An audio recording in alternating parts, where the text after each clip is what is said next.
जनपद नैनीताल के हल्द्वानी में अवैध ऑनलाइन दवा बिक्री, फर्जी ई प्रिस्क्रिप्शन और दवाओं पर अत्यधिक छूट जैसी गतिविधियों के विरोध में दवा व्यापारियों ने एक दिन की सांकेतिक हड़ताल की। Chemist and druggist association Haldwani के आह्वान पर शहर के अधिकांश दवा दुकानें बंद रहीं, जिससे आम लोगों को असुविधा का सामना करना पड़ा। दवा व्यापारियों ने इस दौरान उत्तराखंड सरकार के नाम प्रशासन को पत्र सौंपते हुए अवैध ऑनलाइन दवा बिक्री पर तत्काल रोक लगाने की मांग की है। दवा व्यापारियों का कहना है कि यह आंदोलन all India organisation of chemist and druggist और उत्तरांचल औषधि व्यवसायी महासंघ के आह्वान पर किया गया।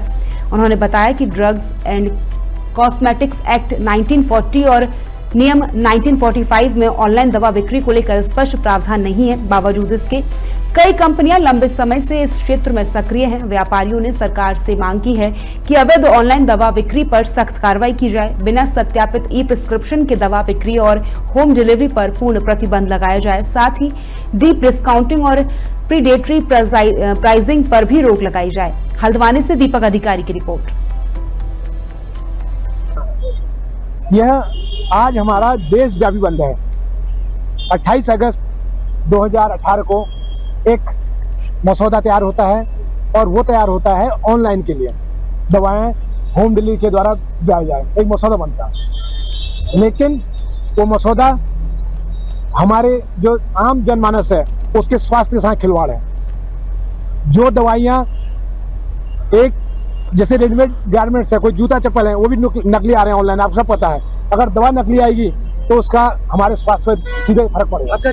और मैं चाहता हूं कि ऑनलाइन जो दवाइयों से, नकली दवाइयां जो ऑनलाइन के माध्यम से घर घर पहुंच रही है, जो कम रेटों के माध्यम से वो कहते हैं कि हम कम रेट में दे रहे हैं, और वो कहीं ना कहीं कई जगहों पर नकली दवाइयां पकड़ी गई हैं, उनको कसने के लिए ऑनलाइन दवाइयों का विरोध होना चाहिए पूरी तरीके से। व्यापारी अपनी दवाओं की दुकानें बंद कर रखी हैं क्योंकि छोटे व्यापारियों को इन ऑनलाइन दवाइयों से बहुत ज़्यादा नुकसान हो रहा है और छोटा व्यापारी अपनी दुकानों को बंद करने की कगार पे पहुंच गया है। दवा व्यवसाय जो है एक व्यवस्था के तहत बनाया गया है। हमारे पास दवाई में क्या होता है, बैच नंबर आते हैं।